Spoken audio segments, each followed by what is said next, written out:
자, 김태현의 게으른 책 읽기. 이번 시간은 리리드 시간입니다. 요즘 코로나19 때문에 많은 분들이 경험하고 있는 것들이 있다고 합니다. 첫 번째가 냉장고 파먹기.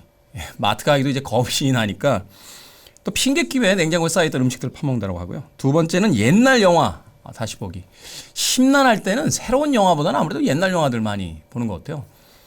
조금 얄밉기도 하고요. 또 시기적으로 굉장히 적절하다라는 생각도 들게 되는 것은 케이블 TV 최근에 보면은 전염병 영화 엄청 나옵니다. 이걸 참 시기적절하다라고 봐야 될까요? 아니면 좀 얄밉다라고 생각을 해야 될까요?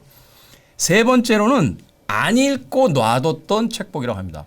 여기에 대해서는 저도 공감합니다. 예. 읽지도 않은 책들을 그렇게 쌓아놓고 도대체 저 책을 언제 읽을까 했는데 세상이 책을 읽게 만들어주는 시기가 됐습니다. 덩달아서 요새 중고 만화책들 사들이고 있어요. 예, 머리가 복잡하니까 이렇게 활자 많은 책들보다는 그림 많은 책들이 좋더라고요. 그래서 과거에 봤던 만화 가게에서 봤던 책들을 좋은 세상이죠. 중고 사이트에 들어갔더니 만화 가게가 폐점하면서 내놓은 만화들이 많아서 아주 싼 가격에 사들여서 집을 지금 만화방으로 만들고 있습니다. 자, 오늘 그렇다고 해서 가져온 책이 만화책은 아니고요. 여러분들과 함께 다시 한번 읽어볼 쓰면 하는 책은 리리드입니다. 네, 리리드. 벌써 제목이 때깔이 나지 않습니까? 저는 이 시간을 통해서 제가 괜찮은 사람이라는 것을 스스로 참 느껴가고 있습니다. 누가 웃었어? 아니라는 거야? 얼굴이 다 빨개지네. 네, 갱년기인가요? 네, 52 돼가지고 얼굴 빨개지기 쉽지 않은데. 자, 우리가 싫어하는 생각을 위한 자유. 미국 수정헌법 1조의 역사입니다. 앤서니 루이스가 지었고요. 박지웅, 이지은 씨가 옮기셨습니다. 어렵습니다. 책 어려워요. 17세기부터의 미국에 대한 역사가 이제 시작이 됩니다. 이게 무슨 그 헌법 하나에 대한 역사를 다루는 게 아니라 미국이란 나라가 언론의 자유를 위해서 지난 수백 년간 얼마나 많은 인간들이 싸워왔나 하는 것에 대한 일종의 기록과도 같은 그런 책입니다. 제가 이 책에 흥미를 갖게 된 것은요. 제가 우리나라 헌법도 잘 모르는데 그 미국의 수정 헌법까지 관심을 가졌을 리는 없잖아요. 그런데 영화 하나를 보고 나서 이 미국의 수정 헌법에 대한 그 관심이 생겼어요. 우디 헤럴슨이 주연을 맡았던 레리 플린트라고 하는 영화가 있었습니다. 원제는 레리 플린트 vs 피플이라고 해서 미국의 최고의 도색 잡지. 도저히 볼 수가 없어요. 네, 저는 영화를 보고 나서 순수한 학문적 의미로 한번 찾아봤었는데 여러분들에게는 권해드리지 않습니다. 그 허슬러라고 하는 잡지가 있는데 그 잡지를 창간한 레리 플랜트에 대한 일대기를 다루고 있는 영화였습니다. 이 도색 잡지니까 더군다나 그 안에다가 말도 안 되는 얘기들을 엄청나게 써놔요. 그러니까 막 목사님이 이상한 짓을 했다 이런 거 써놔가지고 목사님이 고소하고 난리도 아닌 잡지죠. 심지어는 이제 이 책은 음란물로 이제 등록이 돼서 판매 허가가 나질 않습니다. 그래서 결국 이 레리 플랜트가 어떤 일을 하냐면 그 가게를 하나 자기가 빌려요. 그리고 자기가 팔아요. 자기가 빌렸으니까 난 딴 데가 팔겠다. 그러니까 경찰이 바깥에서 이미 예상을 하고 기다리고 있다가 파는 순간 바로 들어와서 수갑채고 갑니다. 이러면서 이제 법정 공방이 벌어지는 이야기예요. 그때 이 레리 플랜트가 그 법정에서 무엇이라고 이야기를 하냐면 미국은 자유민주주의의 국가다. 수정헌법 1조가 우리들의 발언에 대한 자유를 보장하고 있다. 만약에 나 같은 쓰레기도 이 법이 보호할 수 있다면 미국은 진정한 언론에 대한 자유, 인권 국가가 될 것이다. 결국 무죄를 받습니다. 그 영화를 보고 나서 문득 궁금해졌어요. 미국에 도대체 영화에 간간히 등장하는 잊을만 하면 한 번씩 그 등장인물들이 거론하는 수정헌법이라는 건 뭐냐? 미국의 수정헌법 1조라는 건 도대체 무슨 이야기를 담고 있는 거냐? 라고 호기심이 들어서 샀는데 무지하게 어려워요.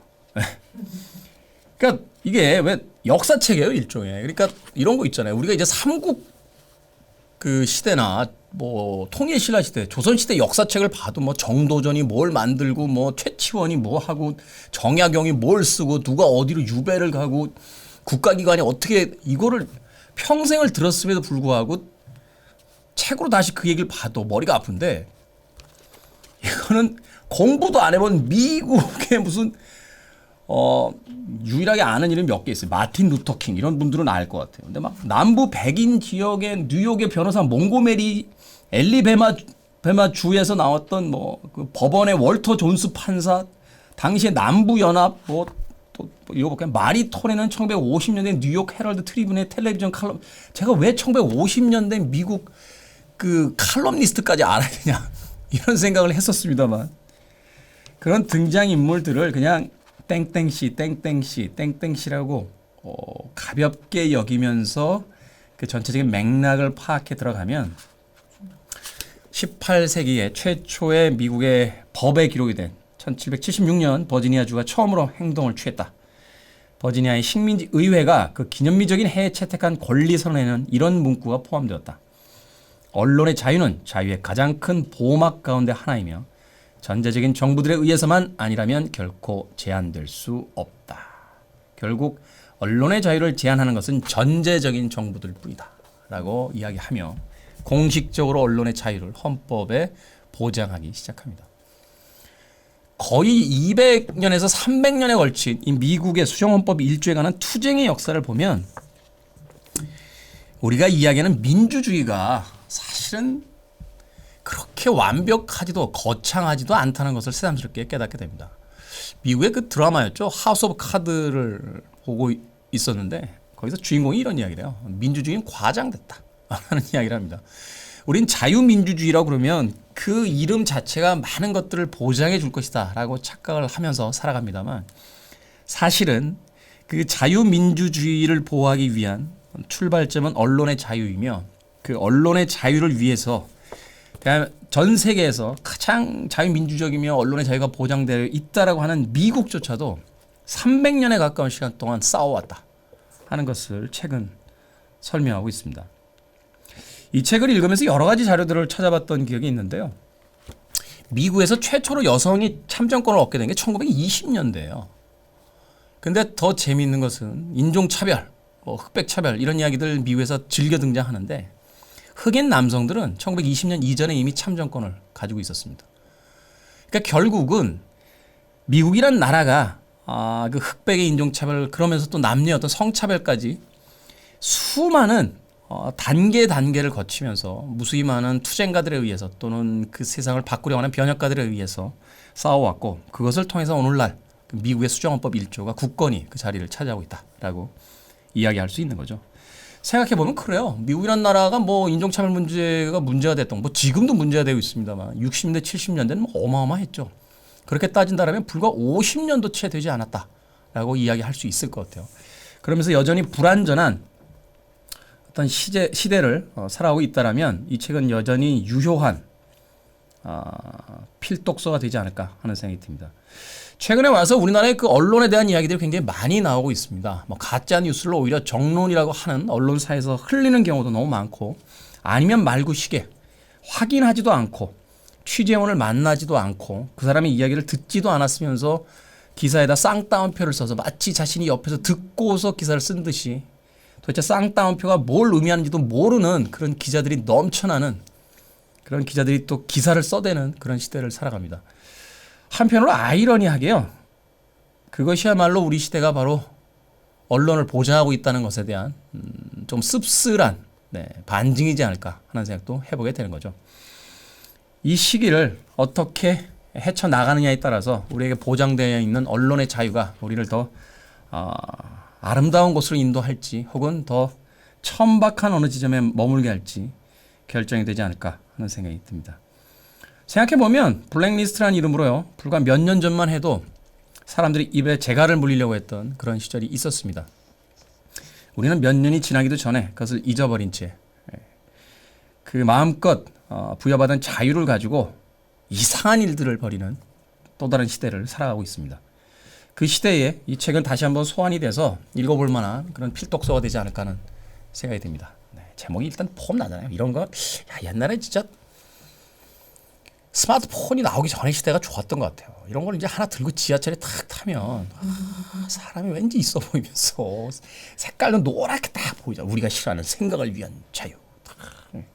미국 수정헌법 1조의 역사 폼납니다. 미국의 수정헌법까지 공부를 할 정도면 어머 저 사람은 정말 많은 공부를 한 사람인가 봐. 막 이런 찬사를 받으며 스티브 잡스 아저씨 미워요. 자, 이 책에 대한 사람들의 평점과 리뷰 살펴보겠습니다. 9.6점이에요. 우와. 좋아요.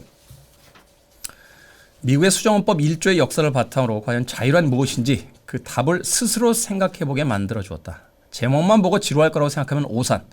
이 책을 읽으며 척추측만증에 걸린 것처럼 쉬어져 있던 잘못된 생각이 곱게 펴질 것이다. 별로요. 읽고 나면 참 좋다는 생각이 들지만 다 읽기까지 석 달이 걸렸다. 그만큼 읽다가 멈췄다가 다시 읽다가를 반복한 책. 좋은 내용이지만 쉽게 읽히지는 않는다. 네, 동의합니다. 이 책은 읽어갈 때요. 앞서 이야기한 것처럼 이 책에 등장하는 하나하나의 사건들, 등장인물들, 연도들 이런 것들을 신경 쓰기 시작하면 석 달이 아니라 6개월이 걸려도 읽기가 쉽지 않을 겁니다. 그냥 이 책이 이야기하고 있는 바, 그 이야기가 무엇일까만을 쫓아간다면 굉장히 흥미롭게 읽어낼 수 있는 우리 시대의 또 다른 하나의 교과서가 되지 않을까 생각해봤습니다. 우리가 싫어하는 생각을 위한 자유, 미국 수정헌법 1조의 역사. 네, 폼나게 서재에 남기도록 하겠습니다. 리리드였습니다.